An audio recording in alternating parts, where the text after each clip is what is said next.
Aujourd'hui dans Silicon Carnet, OpenAI débranche Sora à peine 15 mois après son lancement. Le deal à 1 milliard avec Disney capote avant même d'exister, pendant que la musique se noie sous des millions de morceaux générés par intelligence artificielle. Alors, la création assistée par IA est-elle déjà en train de s'effondrer ?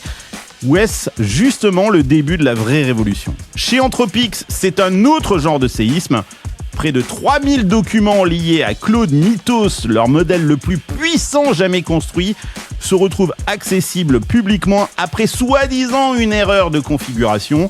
Simple fuite grotesque ou opération savamment orchestrée, on débunk le mythe Dario Amodei dans Silicon Carnet cette semaine. Et puis, il y a 2027, la prochaine présidentielle française pourrait être la première vraiment façonnée par l'intelligence artificielle. 3/4 des jeunes comptent déjà utiliser ces outils pour se forger une opinion politique. La bataille culturelle a commencé et elle se joue maintenant. Bienvenue dans Silicon Carnet, le plus grand talk show tech de France, en direct de San Francisco. Allez, votre émission commence tout de suite. Là, maintenant!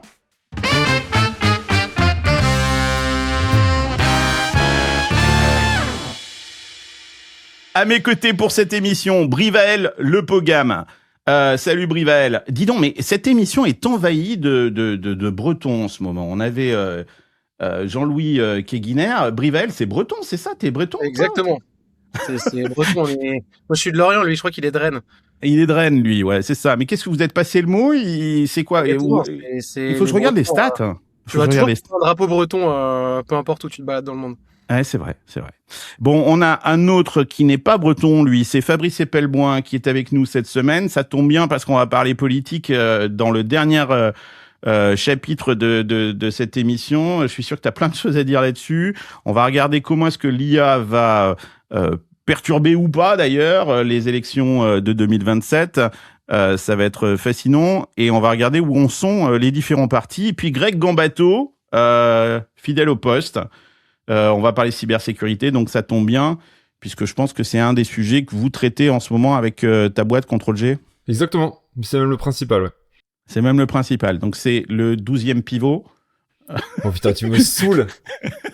Alors, pour ceux qui écoutent cette vidéo, ce sera coupé au montage, mais en fait, on arrive sur un marché, ce qu'on appelle un niche down, c'est-à-dire vous arrivez sur un marché large et petit à petit, vous segmentez jusqu'à arriver sur un truc où ça marche du tonnerre de Dieu.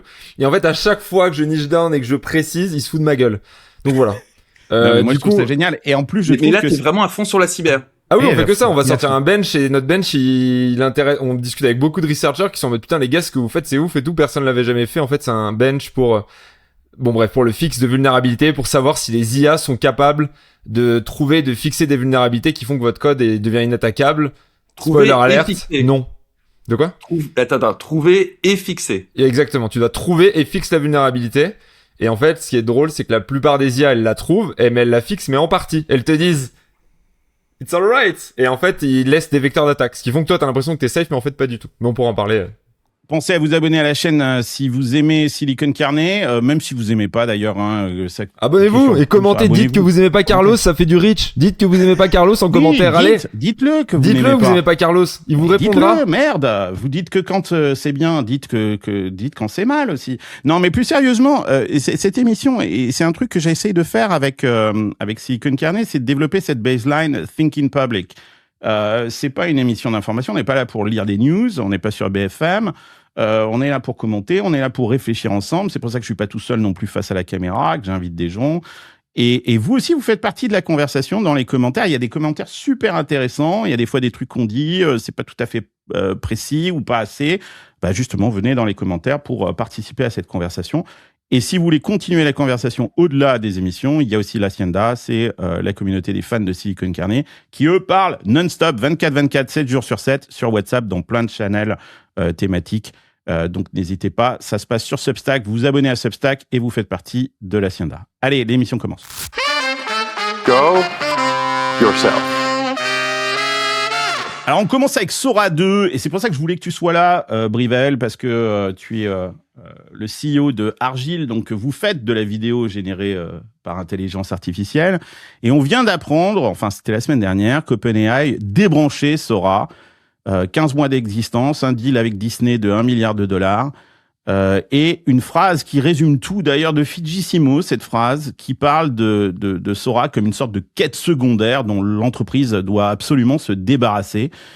Et j'avais envie d'avoir votre point de vue là-dessus, et j'aimerais commencer par toi, Brivel. Qu'est-ce que ça veut dire, cette nouvelle? Est-ce que ça veut dire que la création assistée par intelligence artificielle, c'est une impasse économique et que, voilà, on est en train de faire machine arrière sur ce truc? Oui, il y a un truc qui me fascine avec Sam Altman depuis 2-3 ans, là, c'est que littéralement, il run OpenAI comme une big tech, comme on runnerait Google. Sauf que Google a une imprimante à cache qui est AdSense, et on a vraiment l'impression qu'il fait tourner cette boîte comme s'il avait cache illimité. 110 milliards de levées quand même. 110 milliards de levées, mais il a complètement perdu son focus, et je pense qu'il a pris un peu une claque avec Anthropic récemment. Et là, je pense qu'en fait, le fait de venir cutter des services comme ça qui auraient pu être viables et des lignes de revenus intéressantes dans le futur, c'est plutôt de revenir aux fondamentaux et revenir un peu à une sorte de focus bien précis. Et je pense que la traction d'Anthropic sur le code et sur le B2B ces 2-3 derniers mois ont quand même joué beaucoup sur ces décisions. Je pense pas du tout que la vidéo est morte. Je pense que ça va être des marchés énormes. D'ailleurs, Elon Musk a pas mal communiqué là-dessus. Je pense juste que pour bien le faire, il faut quasiment être focus que là-dessus. Et du coup, ils ont fait les maths. Et je pense qu'en plus, le form factor était pas bon. Donc, je pense que c'est plutôt la somme de plein de petites choses qui font que ils se sont dit, ils sont arrivés à la conclusion que il fallait plutôt cutter ce service. Ce que tu dis, c'est que Sam Altman, il run comme une big tech. Il run pas sa boîte comme une big tech. Il est en train de la run comme Google, qui avait peur de se faire démanteler, qui avait des profits qui étaient gigantesques, et qui du coup payait des mecs à rien faire et lançait plein de services pour essayer de dire non, on fait pas 95% des EBITDA. On n'est pas du tout sur une rente parce qu'on a un monopole. En fait, on est qu'à 60% ou qu'à 50% parce que regardez, on innove, on fait des trucs, plein d'autres ça coûte petits cher. business qui perdent du pognon. Exactement, et c'est dur en fait de faire de l'innovation, et vous vous en rendez compte, c'est dur. Ouais. Tout ça pour leur procès. Et lui, il est arrivé, il a voulu faire pareil, sauf que il sort pas 150 milliards, je sais pas, et quelques par an de profit pur sur une activité monopolistique. Et pour les 150 milliards, n'hésitez pas à me corriger en commentaire, mais je crois que c'est des montants qui sont assez stratosphériques.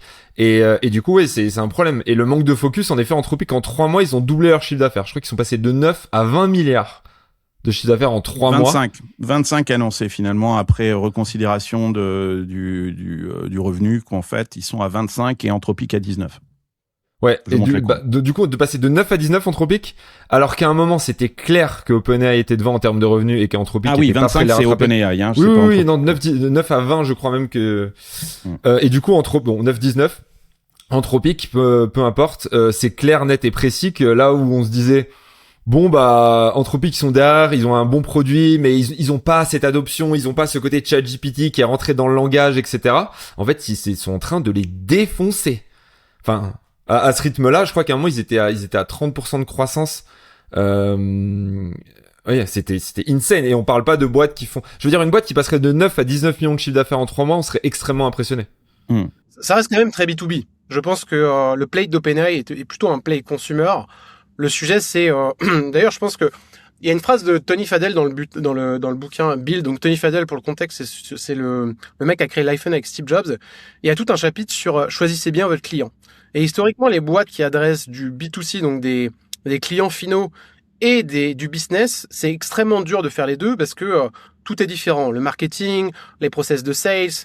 Et je pense que OpenAI est un peu tombé dans ce piège-là. Donc, ça va être assez intéressant. C'est est-ce qu'ils vont réussir à faire les deux? Est-ce que cette prémisse-là est encore vraie? Mais je pense que Anthropic aujourd'hui fait beaucoup de revenus sur quand même une cohorte de gens où ça va être des startups qui vont payer 5 000, 10 000, 100 000 $ par mois, alors que OpenAI, ils sont plutôt sur un play de volume avec 800 millions d'utilisateurs qui vont peut-être essayer de financer avec de la pub, et ils ont quand même une vision qui est radicalement différente. Ouais, mais sauf que là, ils essaient de les concurrencer sur la partie entreprise, et sur la partie code, ils mettent des efforts énormissimes. Et là, ça marche, pour moi, d'ailleurs, parce que Codex, moi, les retours que j'ai, c'est que c'est plutôt pas mal, ce qu'ils font. Codex, actuellement, c'est mieux que Cloud Code. Et puis pour revenir sur Sora, il y a quand même une réalité économique qui est que ça coûte une fortune, et que offrir $100 de calcul à des gens qui vont faire de l'AI-stop pour l'uploader sur TikTok, il n'y a pas vraiment de modèle économique. Donc à un moment, il faut peut-être arrêter l'hémorragie. C'est pas parce qu'on a des centaines de milliards qu'on a levé qu'il faut laisser la porte ouverte et balancer l'argent par les fenêtres. Ça... C'est exactement ce que dit Fidjissimo, qu'en fait, effectivement, c'est d'ailleurs intéressant de voir la Fidjissimo qui commence à vraiment prendre son rôle chez OpenAI. On commence à comprendre vraiment. Et puis, si vous pensiez que c'était la gentille petite fille qui allait passer la main dans le dos à tout le monde, bah non, c'est plutôt le chevalier noir de Sam Altman qui fait les coupes dans les projets au sein de chez OpenAI. Et effectivement, elle parle d'un gouffre financier, Sora, et qu'il faut revenir effectivement aux quêtes primaires. Et là, c'est vraiment pas une quête primaire. Il y a ce graphique que j'ai trouvé qui est très intéressant, qui montre combien ça coûte véritablement de générer une vidéo.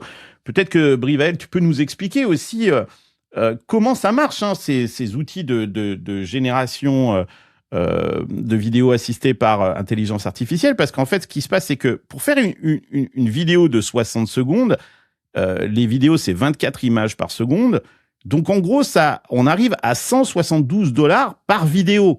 Alors, même si tu arrives à diviser le prix par 10, ça reste quand même $17 par minute de vidéo. Donc, c'est, en fait, si tu veux faire payer le consommateur, comme tu dis, c'est juste impossible comme équation. Tu peux pas rentrer dans tes frais. D'ailleurs, Sora a généré 1,4 million de dollars de revenus.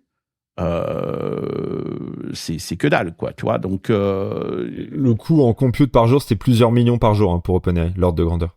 C'est entre 1 et 5 millions.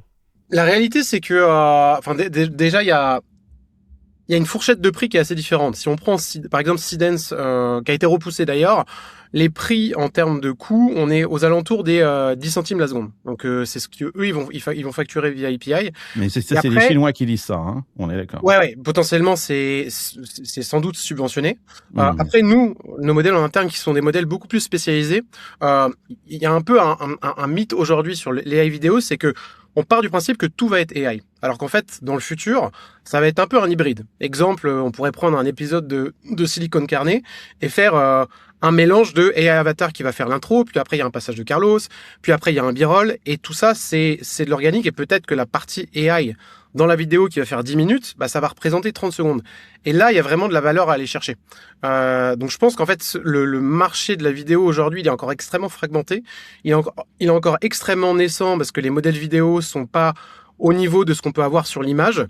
Et il y a aussi beaucoup de technologies qui vont permettre de rendre ça beaucoup plus accessible, notamment par la distillation, la quantisation. Donc c'est des approches technologiques pour comprimer les modèles et rendre les modèles plus efficients. Et ça, on est vraiment au tout début. Faut juste partir du principe que la vidéo, ça a commencé vraiment à marcher il y a à peu près il y a 1 an, et on est en décalage de phase par rapport au texte. Je voulais remercier Conto pour leur soutien à Silicon Carnet, je les connais bien maintenant, et si tu t'apprêtes à créer ta boîte en France, ce que je vais te dire dans les prochaines secondes risque de te faire gagner un temps précieux, parce que créer sa boîte, c'est génial, mais c'est aussi tout un tas de démarches administratives, et je sais, tu t'en passerais volontiers. En plus, tu as la réforme 2026 qui arrive, et qui impose la facturation électronique à toutes les entreprises françaises. Justement, c'est là que Conto change la donne, parce qu'ils ont non seulement des experts qui t'accompagnent gratuitement pour créer ton entreprise, mais maintenant, tu peux accéder directement à leur compte pro, avec la facturation électronique déjà incluse. T'as pas besoin d'un outil supplémentaire, pas de ligne de dépense en plus, c'est la solution tout en un qui va te faire gagner du temps. Tu crées une facture en 1 minute, tu suis son statut en temps réel, et quand le paiement arrive, il est automatiquement rapproché à la facture. Comme ça, la compta est simplifiée. Il y a déjà 600 000 entrepreneurs qui utilisent Conto. C'est une entreprise sur 4 en France. Alors, si tu te lances, tu vas sur conto.com. Ça s'écrit QONTO.com. Et ils ont été super sympas. Ils nous ont filé un code. Le code, c'est Silicon50. Tu peux l'utiliser et tu recevras 50 € sur ton compte pro au moment de la création. Voilà. Allez, retour à ton épisode. Je voulais revenir sur un truc parce que quand OpenAI a dévoilé, c'était en 2024, Sora, ils avaient présenté ça dans leur papier, pas simplement comme une application pour faire des vidéos rigolotes. C'était vraiment, le papier il s'intitulait Video Generation Models as World Simulators. Donc c'était vraiment une façon d'essayer aussi de faire avancer la science et cette technologie de LLM pour mieux comprendre le monde physique. Parce que dans la vidéo, c'est vachement intéressant parce qu'ils découpent, je sais plus comment est-ce qu'ils appellent ça, ils découpent les vidéos en petits morceaux et ils regardent l'évolution dans une vidéo. Par exemple, quand tu lances une balle, tu peux voir effectivement quel est le mouvement de cette balle dans l'espace, son rebond et des choses comme ça, et comprendre des choses sur le monde physique. ce qui fait écho d'ailleurs aux World Models de Yann Lequin, qui montre aussi que les LLM, grâce à ces vidéos, peuvent aussi comprendre le monde physique. On n'a pas forcément besoin d'autres modèles.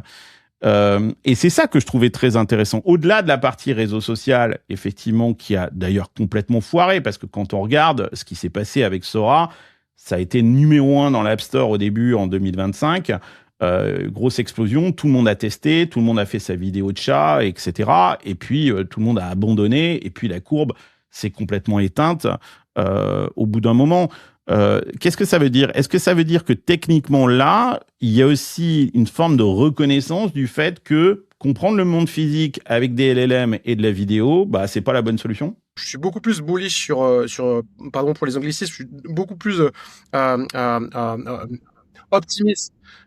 optimiste sur Google que sur le reste, parce qu'ils ont une tétrachée de data, ils ont compute infini.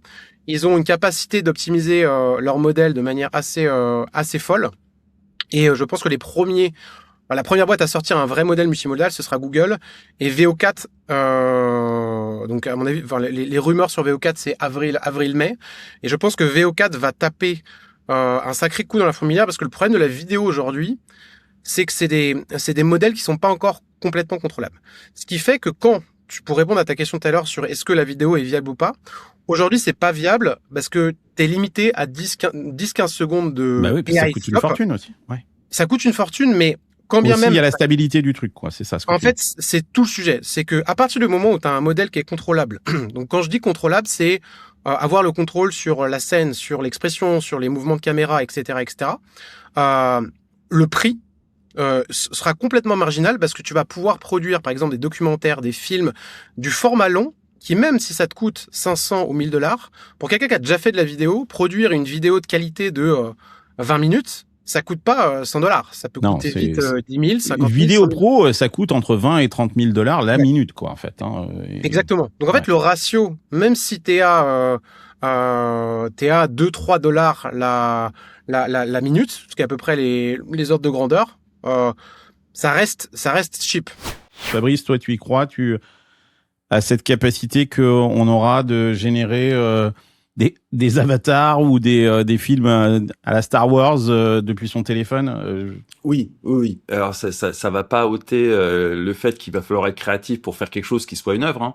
Mais très clairement, les coûts de production vont littéralement s'effondrer, et la transformation du secteur culturel va être compliquée. Très compliqué, surtout en France, où il est quand même très protégé et très à l'abri de toute réalité économique.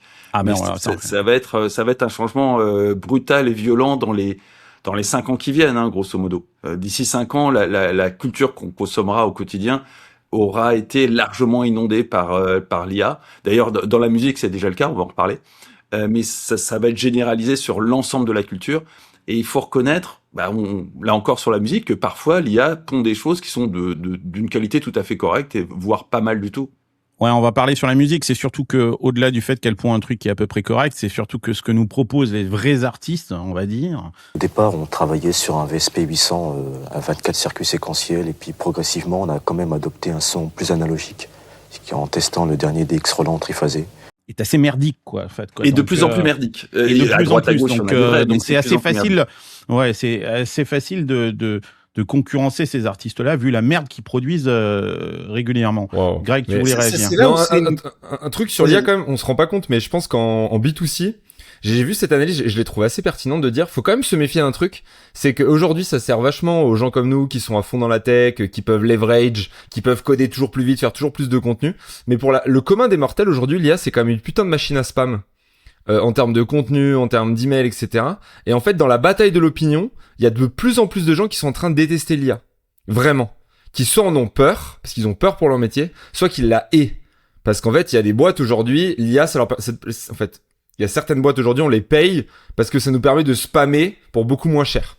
C'est-à-dire qu'à un moment, pour spammer, il fallait quand même quelqu'un qui écrive ton texte, il fallait quelqu'un qui trouve les emails, c'est par une solution avec une API, il fallait y passer du temps, tu te faisais bloquer, il fallait rotate, etc. Donc il fallait quand même une certaine expertise pour faire du spam. Aujourd'hui, tu peux spammer comme ça. Et moi, c'est un peu ce que je trouve aujourd'hui dans les boîtes d'autonomous companies, c'est qu'en gros, ils te permettent de faire du spam sans y passer du temps. Ce qui fait qu'avant, si tu mettais, il faut un business économique au spam.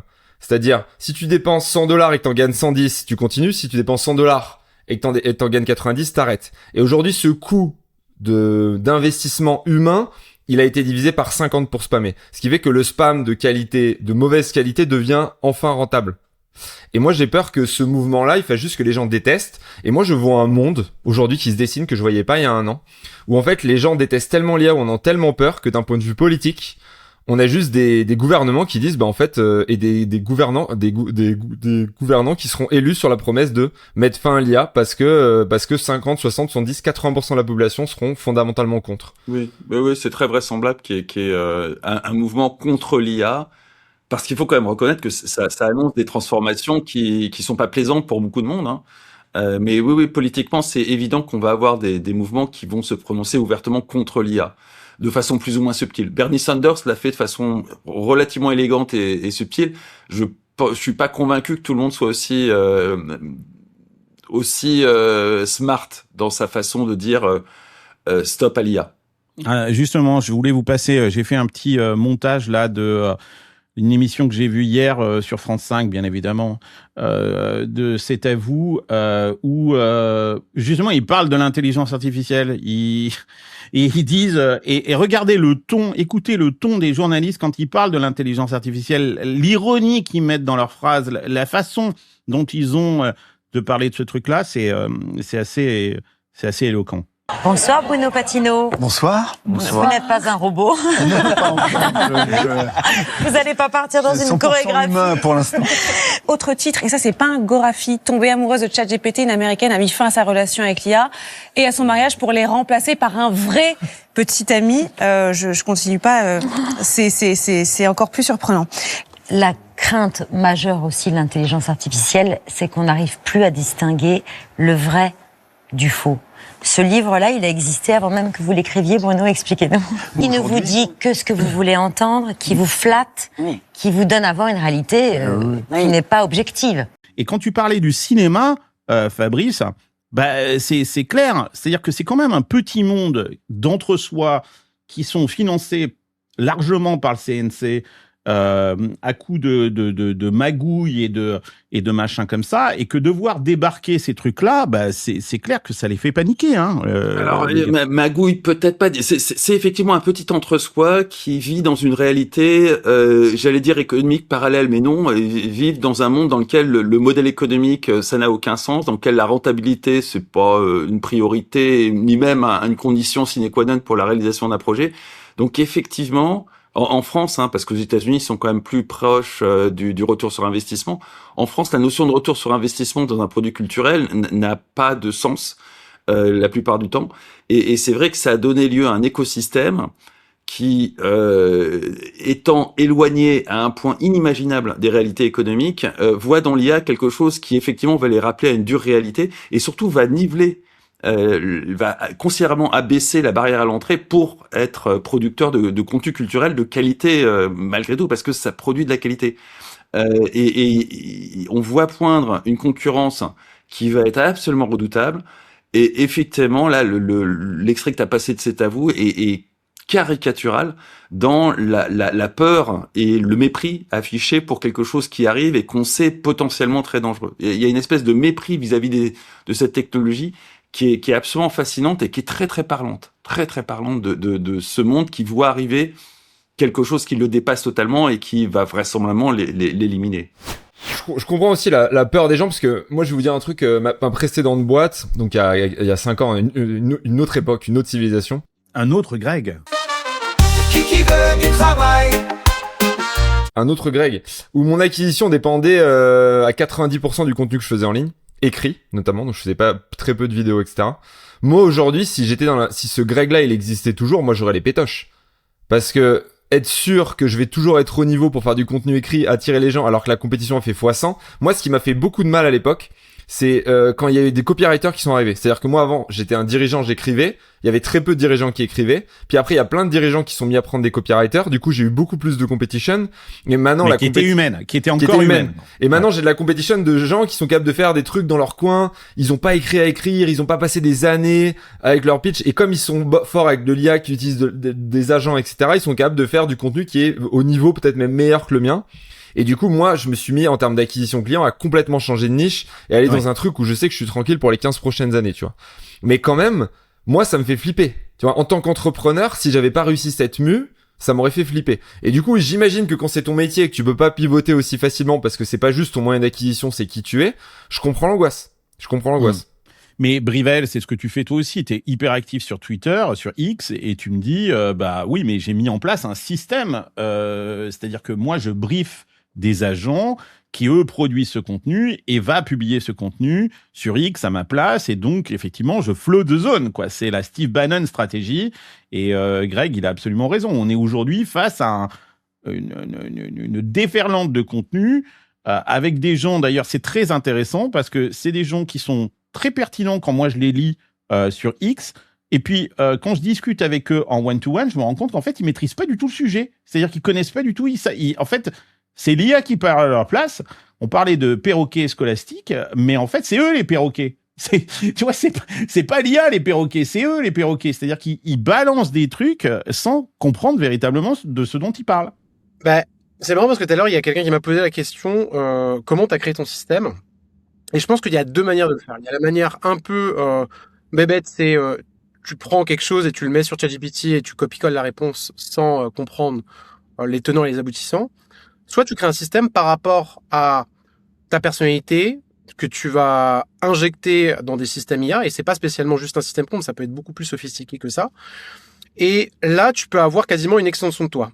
Il y a Micode qui a fait une vidéo récemment sur la fabrique des idiots, et dans la vidéo, il y a un passage sur les développeurs. Elle est vraiment, je vous conseille vraiment d'aller la regarder, elle est absolument géniale. Micode, je sais qu'il nous écoute, Micode, Mickaël, et on t'adore, Mickaël.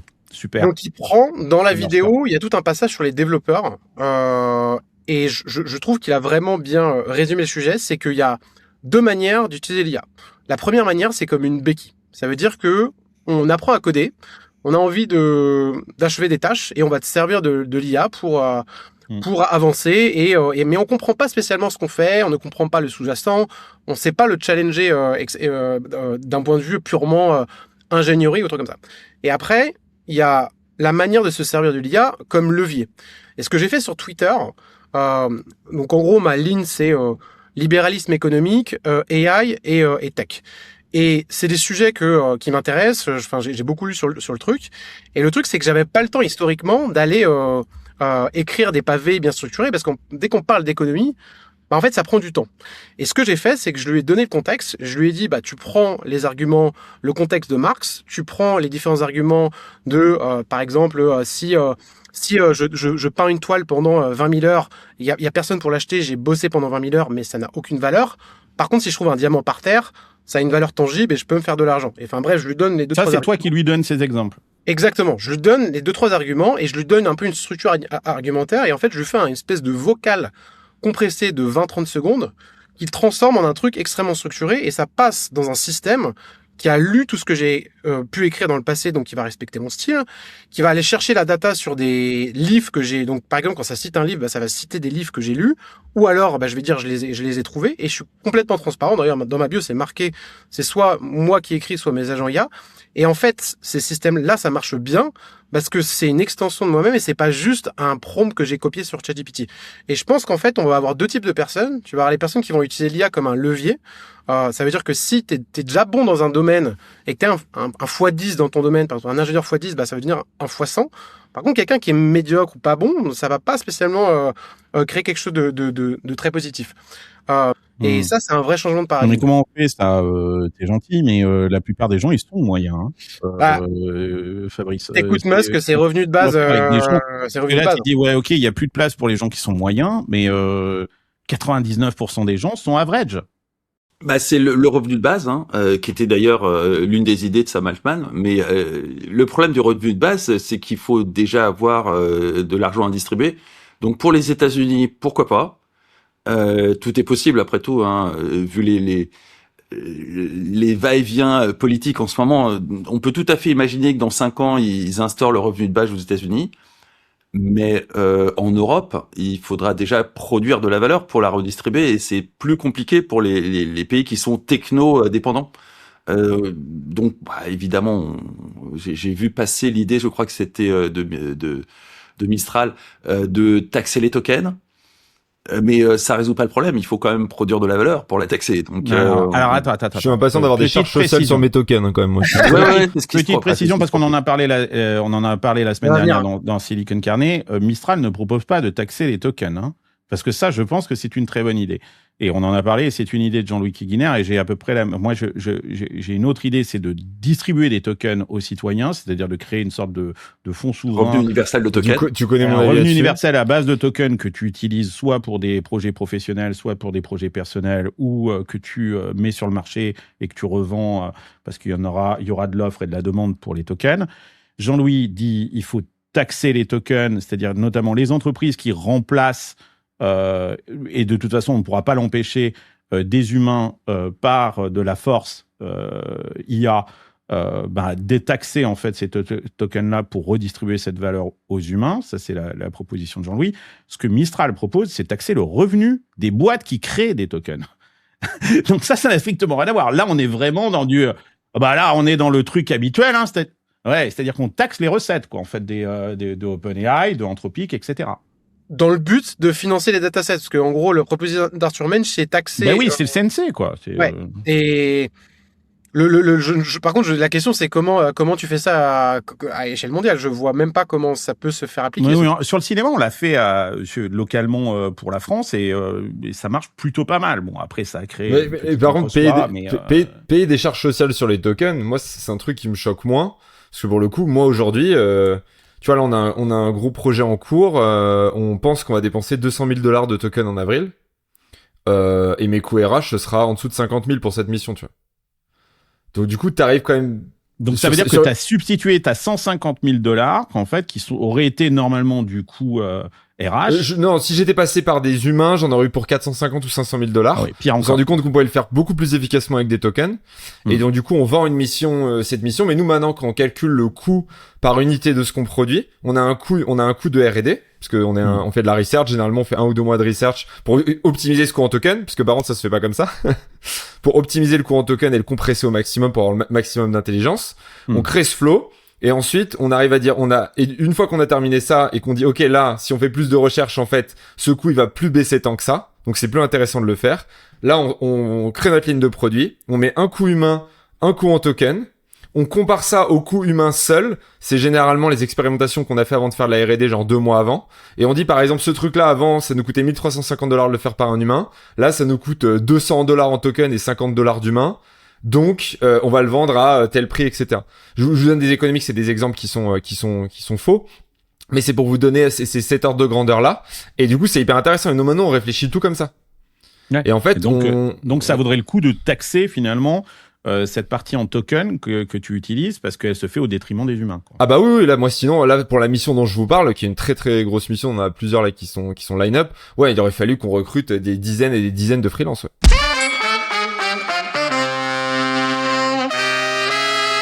Les agents IA, c'est génial, mais on aura toujours besoin d'humains. Et c'est pourquoi je voulais vous parler de notre partenaire, Digital Selection. C'est un cabinet international d'executive search spécialisé dans les startups et les scale-up technologiques. Je les connais super bien. François Lejoly, le CEO de Digital Selection, est un ami de longue date avec qui j'ai travaillé régulièrement aux US comme en Europe. Ils accompagnent déjà de nombreuses entreprises tech dans le recrutement de dirigeants clés, que ce soit des CEO, des C-level ou des managers stratégiques.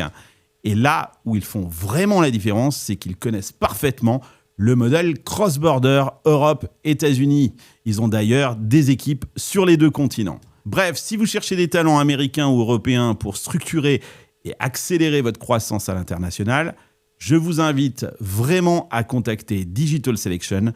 J'ai mis le LinkedIn de François dans les notes de l'émission. Allez, retour à votre épisode. Donc, comme je le disais, cette semaine, Fortune révèle qu'Anthropic testait en secret un nouveau projet appelé Claude Mythos. L'idée est assez savoureuse, de se dire que Anthropic laisse traîner des documents secrets sur Internet. Je voulais vous poser cette question. Je voulais commencer avec toi, Greg, qui connaît bien ce sujet. Est-ce que ça, c'est une grosse manipulation marketing ou est-ce que non, effectivement, on est face à une énorme bourde de Anthropic et qui qui a fait une erreur en laissant traîner ces documents? C'est difficile à dire parce que, comme je le dis souvent, je trouve qu'Anthropic, ils ont vraiment une culture interne qui est assez impeccable. Et en tout cas, les gens qui bossent là-bas ont des vraies valeurs pour le coup. Tu vois, c'est des soldats qui veulent une safe AI. Et ça, je le remets pas en question. Mais d'un autre côté, ce truc de CMS où il y a des blogs, le blog post, qu'en gros, c'est sur le website. En fait, ils ont des blogs et ça aurait pas dû être public. Et en fait, c'est des brouillons d'articles de blog qui étaient disponibles. Tu sais, c'est un truc. Donc, c'est pas vraiment des outils internes. Enfin, c'est un peu chelou. Et ça fait quand même plusieurs fois qu'on nous fait le coup, quels que soient les modèles, de dire en fait, on a un truc, c'est la nouvelle arme, ça va être 10 fois meilleur. Et du coup, c'est une sorte de teasing, tu vois. Et en fait, c'est la meilleure stratégie marketing parce que c'est pas eux qui le disent. Donc eux, après, eux, ils peuvent dire ah non, mais nous, vous savez. C'est pas notre faute, nous on voulait pas le dire, c'est pas une communication officielle. Et en fait, il y a deux choses. Soit tu utilises pas Claude Code, tu connais pas Claude Code, tu connais pas Anthropic, tu utilises pas leur solution et du coup tu t'as peur et tu regardes. Soit tu connais et en fait tu utilises le modèle parce que tu trouves ça bien et du coup tu t'en fiches de cette communication, tu vois. Donc ils gagnent à tous les coups. Donc ça les fait passer pour les gentils, ça montre qu'ils font attention. Ça leur permet d'avoir de plus grande visibilité en faisant un gros coup de presse. Mais moi, j'ai l'impression que c'est un peu une ficelle qu'ils utilisent. La ficelle, elle commence à devenir un peu grosse. Hein. Ouais, on va dire que c'est la deuxième ou la troisième fois qu'on nous fait le coup. Ça fait 2-3 fois qu'ils nous font le coup. Je me demande si... ça ressemble quand même beaucoup à une stratégie de base dans la cyber qui est le fear, uncertainty and doubt, qui est le b.a.-ba du marketing dans la cyber. Foutre la trouille, générer de l'incertitude et générer du doute. Et ça marche très bien dans la cyber. J'ai l'impression qu'Anthropic est en train d'adapter cette stratégie marketing à l'IA. Et ça marche très bien, il faut le reconnaître. Donc, ils auraient tort de s'en priver. Après, c'est pas super compatible comme stratégie marketing avec le côté éthique qu'affiche également Anthropic. Donc, il y a peut-être un moment, il va falloir choisir. Oui, parce qu'ils disent que ce modèle-là, il serait d'une puissance inégalée et qu'il dépasserait tous les autres modèles en termes de benchmark sur la programmation, le raisonnement académique et la cybersécurité. Et ce dernier mot, il est clé, la cybersécurité, parce que c'est un marché qui est colossal. La cybersécurité, c'est plus de 300 milliards de dollars annuels. C'est un business de malade. Et la menace en termes d'IA, en termes de cybersécurité, elle est réelle. Et donc là, ça leur permet de se positionner comme une sorte de bouclier avant que certains s'emparent de ce truc-là, parce que dans la cyber, hein, tu nous expliques, Greg, il y a deux stratégies, il y a l'attaque et la défense, et donc la défense est toujours en train de s'adapter aux stratégies d'attaque, et là, ce qu'ils sont en train de nous dire, c'est que, attendez, si les gens mettent la main sur Mythos, ça devient une arme offensive qui est absolument colossale. Heureusement, c'est nous qui l'avons créé, donc on a le bouclier. C'est comme ça que je le comprends, quoi. Ouais, alors il y a deux choses. Il y a la première chose, c'est qu'en effet, on est dans un monde quand même où l'attaque et la défense sont assez équilibrées aujourd'hui dans la cybersécurité. Et il y a même un avantage aux défenseurs. C'est ce qui fait qu'on n'est pas en permanence en train d'avoir des énormes scandales. Il y a des hacks, etc. Mais ça reste raisonnable. Enfin, le monde tourne quand même. Mais par contre, en fait, ce qui est marrant, c'est que la dernière fois alors déjà, quand ils disent on va être meilleur sur les benchmarks, s'ils sont 4 points de meilleur, s'ils passent de 42 à 46%, c'est pas une révolution, c'est juste un meilleur modèle. Et en fait, ils parlent de plus, hein. Ouais, mais bon, ils parlent de plus, mais on verra, parce que à chaque fois, on nous annonce le next model, c'est un truc de ouf, et tu regardes sur les benchmarks, et il y a une 4%, 6%, tu fais bon, c'est cool, mais ça change pas ta vie. Par contre, ce qui est sûr, c'est qu'aujourd'hui, tu peux avoir des modèles. En fait, même si tu avais accès à Mythos, tu dirais ok, tu as accès, mais en fait, il y a l'AI safety qui fait que si tu dis à un modèle attaque-moi ce website, le modèle il va pas te laisser faire. Essaie aujourd'hui d'utiliser ta solution Anthropic, Claude Code, etc. Mais aujourd'hui, il existe des solutions, par exemple Heretic, c'est un produit open source qui te permet de prendre un modèle open source, par exemple un modèle chinois, et de complètement le débrider.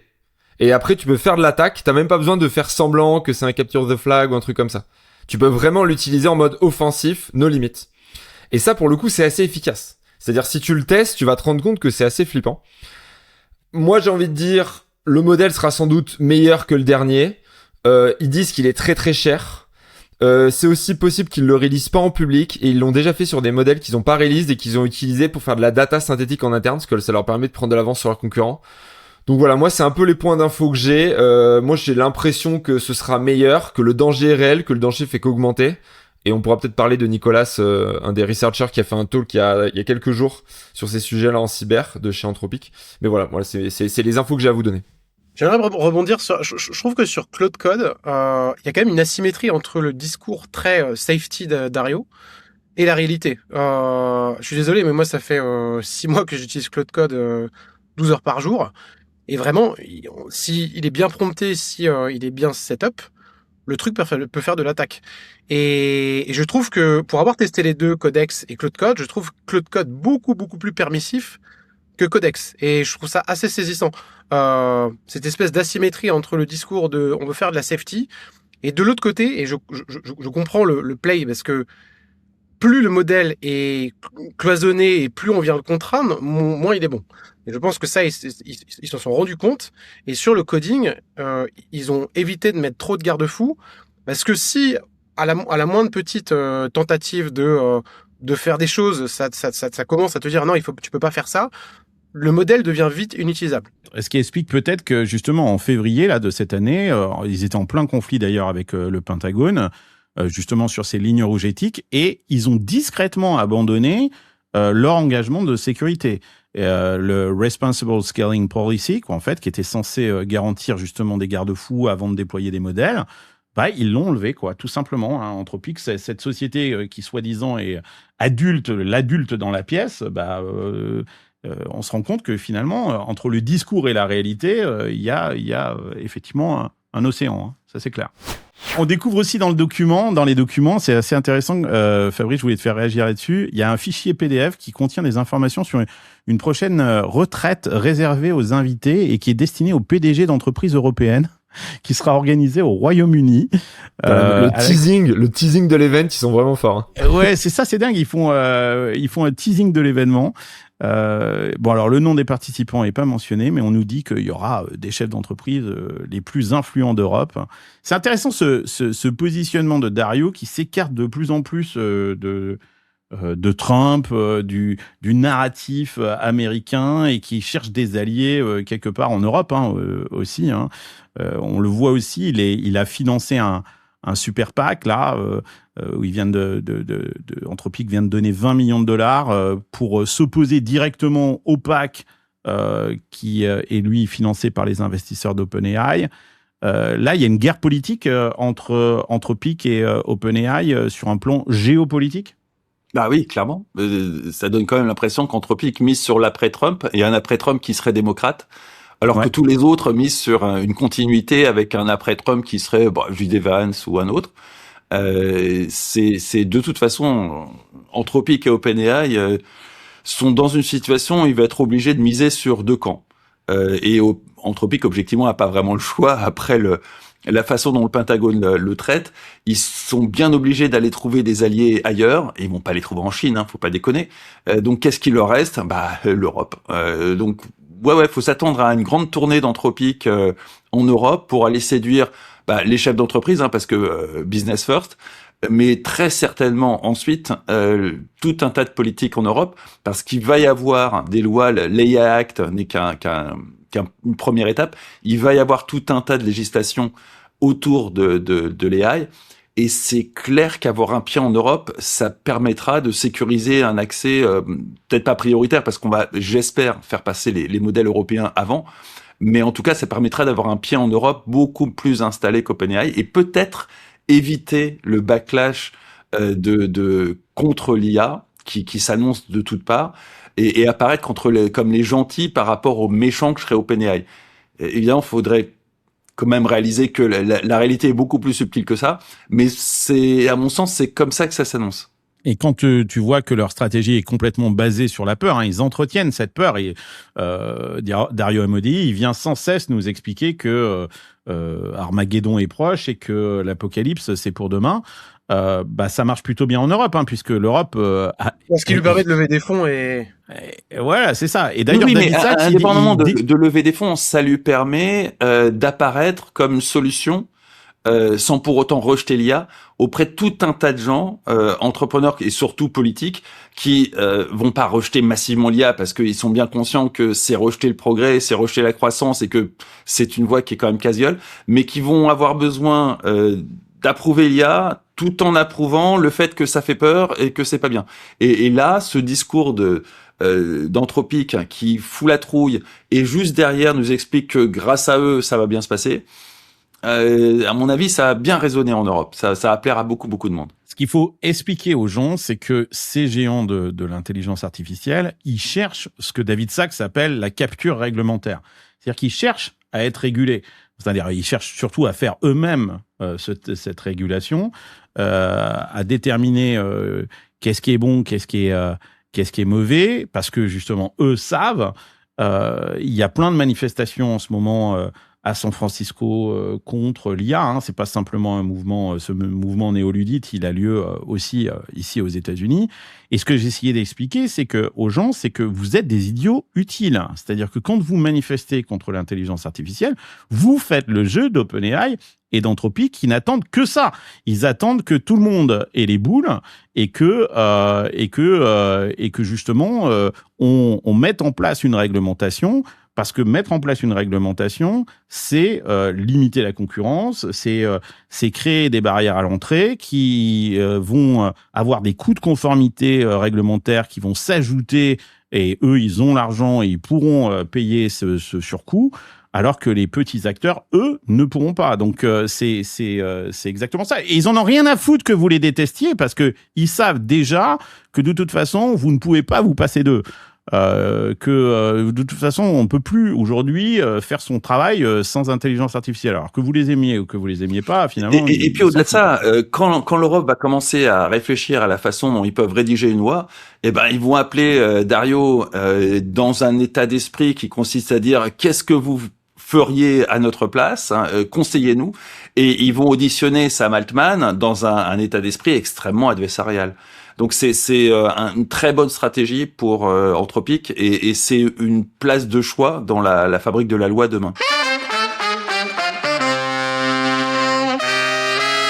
Alors j'avais envie qu'on parle justement de l'intelligence artificielle et de la part de la proportion que va représenter cette intelligence artificielle dans les prochaines élections et notamment celle de 2027. On apprend que Gabriel Attal serait en train de développer une arme secrète pour 2027, une plateforme d'IA interne, 5 salariés dédiés. Ils ont fait des tests au municipal. Bon, ça n'a pas bien marché, hein, visiblement. Il dit que l'IA va devenir le plus gros budget du parti. Je voulais savoir ce que tu en pensais, Fabrice, là-dessus. La présidentielle 2027... est-ce que l'IA va jouer un rôle déterminant dans cette élection ? Qui va s'emparer de cette arme ? Je pense que les Parisiens ont eu un avant-goût de ce à quoi ça allait ressembler. Il y avait une candidate, Sarah Knafo, qui a utilisé l'IA à fond, et qui a eu des résultats qui sont surprenants. Que ce soit en termes de génération de visuels. Mais les résultats, elle a fait à peine 10%. Mais attends, 10%, l'extrême droite qui est cumulée entre elle et le RN arrive à en tout 12-13% sur Paris. C'est hallucinant comme score. Habituellement, ça, le RN, c'est confidentiel comme score sur la ville de Paris. Donc là, non, elle a fait un résultat qui est tout à fait surprenant. Elle a fait une campagne éclair en quelques semaines où elle a inondé les réseaux sociaux avec un taux d'engagement énorme. Et objectivement des résultats. Elle s'est transformée en même, c'est-à-dire qu'elle a quand même compris qu'il fallait adapter le discours politique et la forme politique aux médias plutôt que de forcer le média avec un discours politique traditionnel, et ça a donné des résultats. Donc je pense que tout le monde a observé ça et tout le monde s'est dit qu'effectivement il fallait en tirer des enseignements. Et puis pour ce qui est de son programme, très objectivement, les 3/4 de son programme, c'est un benchmark fait dans les règles de l'art de ce qui se fait de mieux en matière de numérique. Je parle de son programme numérique. Hein. C'est un benchmark qui est fait dans les règles de l'art de toutes les grandes capitales européennes et même internationales comparables à Paris, de façon à retenir le meilleur de toutes les expériences. Et ça se fait avec une IA en mode deep search en quelques minutes. Et on obtient à peu près la même chose que son programme numérique. J'ai juste étudié son programme numérique. Donc c'est évident que d'une part, les politiques vont avoir recours à l'IA pour trouver des idées programmatiques, mais c'est aussi évident que les électeurs vont avoir recours à l'IA pour interroger les candidats sur leur programme. et que ça va être compliqué d'arriver à faire dire à OpenAI, à Anthropic ou à qui que ce soit que certains programmes sont réalistes d'un point de vue économique, typiquement. Donc on va arriver à des choses assez intéressantes. Il y a un sondage Ipsos là, qui est très très intéressant, je vous le montre, qui, si vous nous suivez sur YouTube, qui révèle que 48% des Français comptent utiliser l'intelligence artificielle pour s'informer sur, justement, pour benchmarker, c'est-à-dire pour interroger le programme politique des candidats. Chez les 18-24 ans, ça sera 75%. Et ce que je note, c'est que 72% des sympathisants LFI, eux, pensent utiliser effectivement l'intelligence artificielle. Ce qui est très intéressant, c'est l'avance sur ces technologies qu'a la France insoumise. Ça fait déjà un bout de temps que la France insoumise, elle éduque finalement sa base à ces outils. Ils ont un Discord qui est super bien organisé, super puissant. Jean-Luc Mélenchon, il est sur YouTube déjà depuis un sacré bout de temps. Ils utilisent Twitch, ils utilisent TikTok. Est-ce qu'ils ont compris avant les autres que justement la bataille culturelle, elle allait avoir lieu en ligne ou... Bien avant. T'as deux courants en France qui sont à l'avant-garde en matière d'usage des technologies, avant même l'IA, qui sont d'une part l'extrême droite, donc pas un parti en particulier, mais l'extrême droite tout simplement à la fin des années 90 et après le détail de l'histoire de la Seconde Guerre mondiale de Jean-Marie Le Pen, le FN a été expulsé des médias. Donc tout d'un coup, l'électorat FN ne voyait plus ses champions à la télé. Ce qui fait qu'ils ont été les premiers à migrer sur Internet. Et t'étais là à l'époque, souviens-toi, à la fin des années 90, les pages perso, les premiers cas d'usage les qui blogs. étaient faits par autre chose que des... Non, bien avant les blogs, les pages perso. Avant les blogs, d'accord. Les tout premiers usages citoyens des pages perso, qui n'étaient pas des gens comme nous, des geeks qui faisaient joujou, c'était l'électorat de Jean-Marie Le Pen qui débarquait. Ensuite, les blogs sont arrivés, ils s'en sont emparés. Dans les blogs les plus puissants de France, il y a essentiellement de l'extrême droite. Et puis les réseaux sociaux sont arrivés, ils s'en sont emparés. Et aujourd'hui, ils ont une génération d'avance. La spécificité de l'extrême droite, c'est que le RN n'a jamais été foutu de prendre en main ce mouvement. Donc c'est l'électorat qui s'est lui-même aventuré sur Internet et qui depuis 25 ans a découvert tous les outils et s'est approprié plus ou moins bien tous les outils. Donc il n'y a pas de stratégie du parti sur ce truc-là, quoi. Il n'y a pas de stratégie de parti, ils n'y comprennent rien, ils sont complètement largués par leur propre électorat. Par contre, du côté de LFI, avant même LFI, à l'époque où c'était le Front de gauche, on a eu à l'époque un petit jeune qui comprenait les technos, qui s'appelait Antoine Léaumont, qui a mis en place une stratégie communautaire.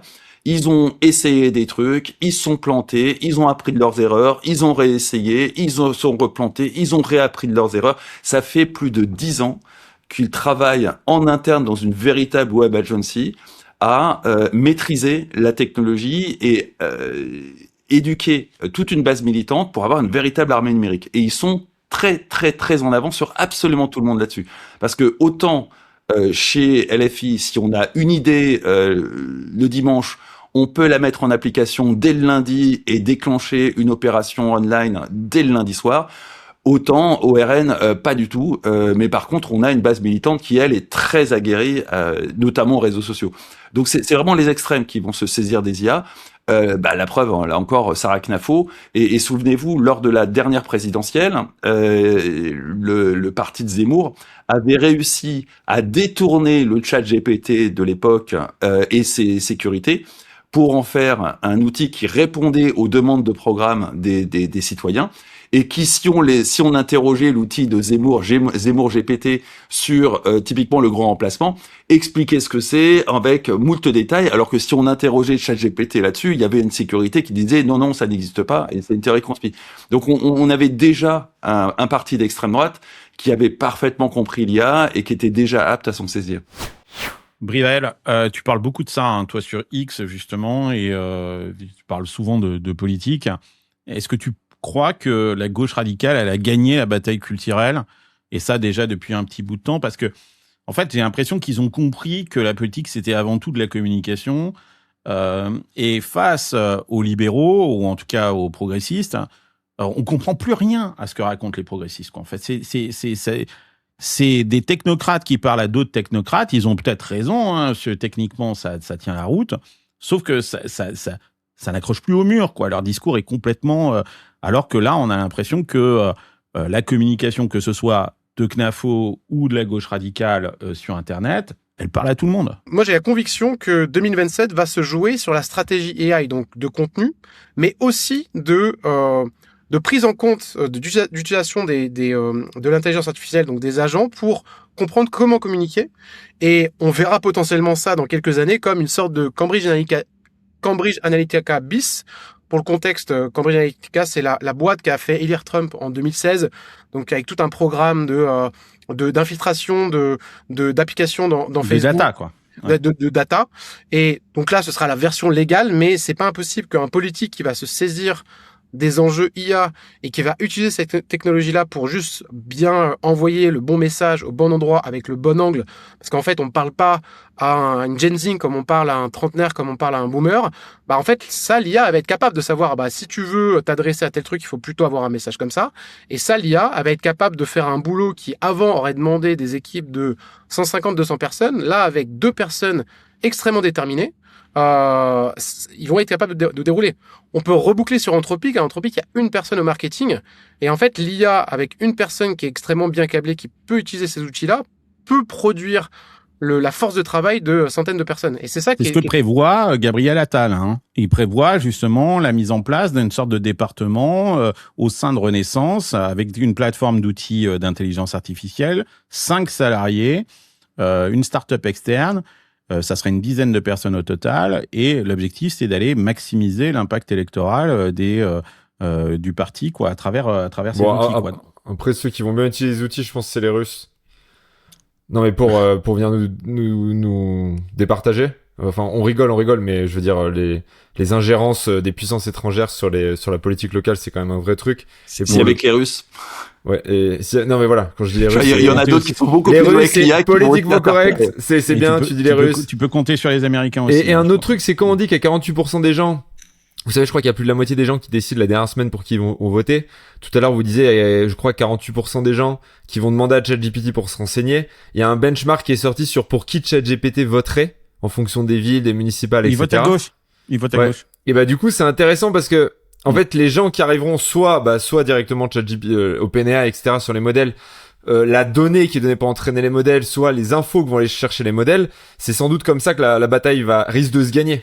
Parce qu'il y a de grandes chances qu'aux prochaines élections, on n'aura pas de loi sur ce sujet-là, sur comment utiliser les IA en politique, etc. Donc je pense qu'en effet, dans 10 ans, on verra ça comme un scandale. Mais à mon avis, c'est pas nous qui allons décider qui va gagner, c'est ChatGPT. Ouais. Les IA sont biaisées quand même, parce que si tu discutes longtemps avec elles, et que ton ChatGPT, au tout départ, il va peut-être être centre-gauche, si t'es un libéral et que tu t'intéresses à l'économie, que tu parles beaucoup d'économie avec lui, moi, mon Claude est plutôt libéral que de gauche. Et donc, je pense qu'en fait, chaque IA va être extrêmement polarisé sur l'idéologie de la personne. Donc, et qu'effectivement, quelqu'un qui utilise l'IA pour faire des recettes de cuisine. En fait, si on est à 51-49, comme on est souvent à les élections, que la pente est à droite, plus tu vieillis, plus tu vas à droite, mais que ChatGPT met une pente à gauche, et en fait, baisse un peu cette pente à droite pour les personnes âgées, et tu vois, décale toutes ces personnes qui sont à la limite, au lieu de faire 51-49, tu fais 50,01, 49,9 dans l'autre sens, et tu changes de président, quoi. Et c'est il y a deux c'est nuances. l'intérêt du scrutin uninominal à 2 tours, c'est que... Tu comptes sur la proactivité là des gens. Je pense que les gens vont plutôt être passifs et consommer du contenu sur X, sur TikTok, sur Instagram, et du coup c'est plutôt des gens qui vont orchestrer des IA pour envoyer un message, plutôt que j'ai envie de m'intéresser au programme, à poser des questions. Les gens ne font pas ça. Hein. Oui, je pense qu'on va plutôt assister à ça. On va avoir un Cambridge Analytica 2.0 qui ne sera pas un scandale parce que visiblement il est orchestré depuis le parti du centre qui est Renaissance et qui donc forcément c'est des gentils donc ils ne peuvent pas faire des trucs de méchants comme Trump. Mais on est bien parti pour avoir un ou deux Cambridge Analytica 2.0 rien que sur le territoire français.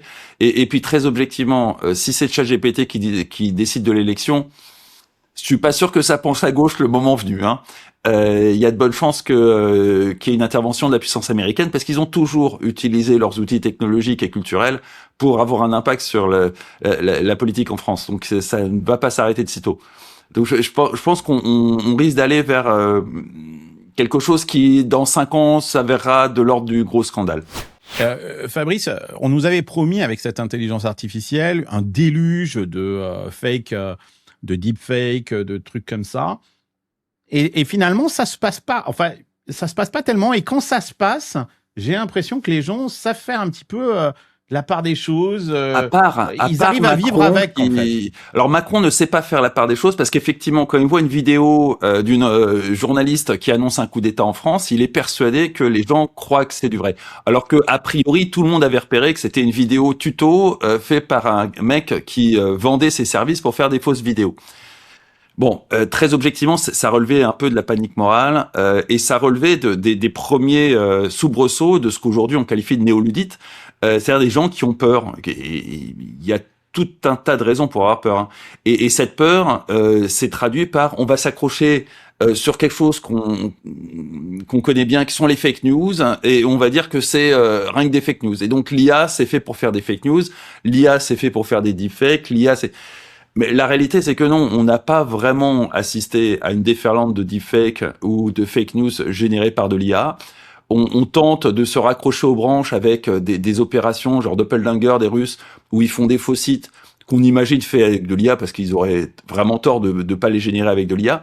Mais la réalité, c'est que l'impact de ces sites est assez minimal. Le nombre de visites qu'on peut estimer sur ces sites se compte en dizaines de milliers, donc c'est compliqué d'y voir un impact sur l'opinion publique.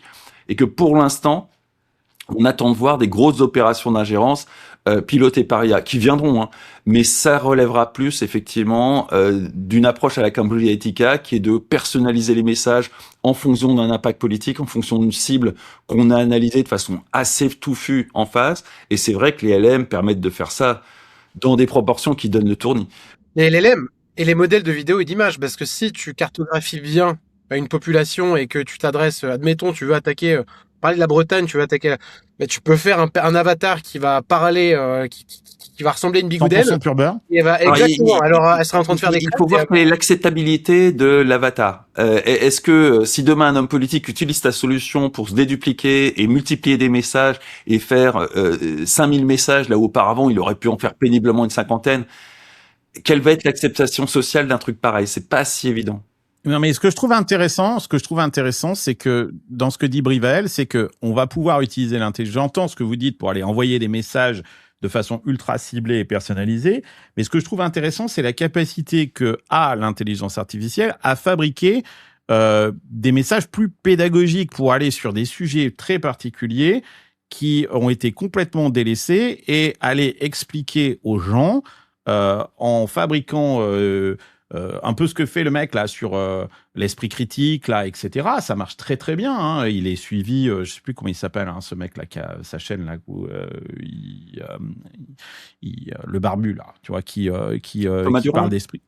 Ouais, je sais plus comment il s'appelle. Serment d'Axe. Ouais, oui, exact.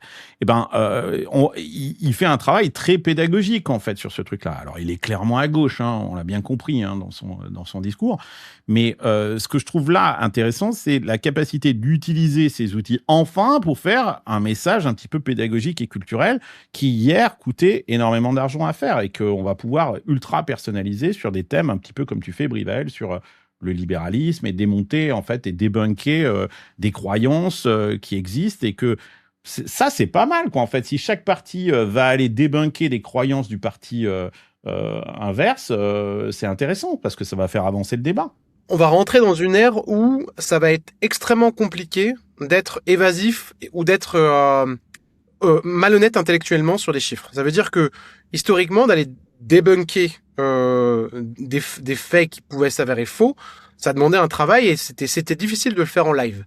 Là, en fait, je vous conseille d'aller voir sur mon X, il y a des... Parce que donc, comment ça se passe? C'est que généralement, je vais faire un tweet sur des sujets économiques et après, il y a des gens qui répondent. Et là, c'est un autopilote. Et en fait, mon IA, ce que fait quand ça fait ça, donc je le valide encore, mais généralement, 95% des messages, je les approuve. C'est qu'en fait, ça prend la réponse, ça fait passer ça dans un filtre où ça va vraiment chercher les sources et ça répond point par point. Vraiment sur les faits. J'ai vu, ouais. Il y a des trucs là. Et en fait, le truc, c'est que il y a personne qui remet, en fait, c'est toujours le pattern, et c'est quasiment une expérience sociale, parce que je dois en avoir une trentaine ou quasiment une cinquantaine de conversations comme ça, où c'est toujours le même pattern. C'est il y a un tweet, il y a une attaque ad hominem, ou il y a une attaque sur un truc précis. Du coup, je remets de la data, et en fait, ça finit toujours en soit la personne arrête, soit elle fait une attaque ad hominem. Et je trouve ça assez intéressant parce que c'est un nouvel objet. Et j'ai vraiment hâte de voir l'impact que ça va avoir sur le moyen long. C'est un fact-checking et une sorte d'argumentation rhétorique permanente, en fait, sur tout ce qui est dit online. Et ça, je trouve ça super intéressant. En fait, c'est la première fois que la défense devient quasiment équilibrée avec l'attaque. Exactement. C'est-à-dire qu'avant, dire des conneries à la télé, dire des conneries sur un live, etc. Voilà, les gens, ils devaient chercher sur Google, regarder le truc, machin, et en fait, ils allaient dire ça 3-4 minutes après, le mec allait répondre comme ça, et en fait, t'étais toujours en décalage, et là, on arrive à équilibrer l'attaque et la défense. Et là, on arrive à un stade où, en effet, Trump peut parler, et en sous-titre, ça peut dire, bah non, il dit une connerie en citant les sources. La fameuse loi de Brandolini est en train de mourir. C'est assez vraisemblable, ouais. Ah ouais. Et ça, c'est intéressant parce que quand on analyse effectivement pourquoi est-ce que Trump s'est fait élire la deuxième fois, parce que c'était le seul candidat qui parlait de vérité. Alors bien évidemment, elle est complètement fausse, sa vérité. On le sait bien.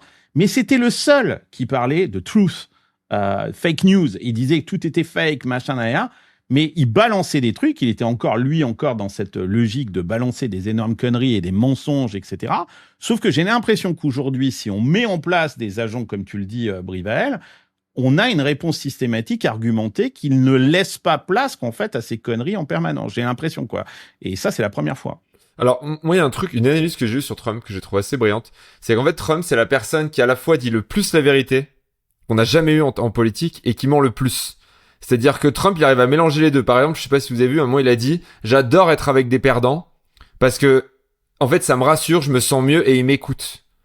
Et je suis au centre de leur attention, tu vois. » Le mec dit ça. Tu dis, mais quel président va dire je suis content d'être avec des perdants, tu vois. Et ça, c'est un vrai truc. Ça vient de lui, tu vois. Il adore être avec des perdants, mais il ne respecte que les gagnants. Hein. Exactement, mais il dit ça lui fait du bien à son ego. Et en fait, c'est quelqu'un, je trouve, qui a il sait mentir, mais il sait aussi dire des vérités hyper profondes qui vont te toucher parce que personne l'a jamais dit. Et je trouve qu'il arrive à jouer ce jeu d'ombre et lumière. Et je pense que c'est un truc que les gens ont tendance à sous-estimer. Ils pensent qu'il ne fait que mentir, mais je pense que des fois, il dit des choses très vraies comme ce truc-là, qu'il crée une connexion hyper forte avec son audience.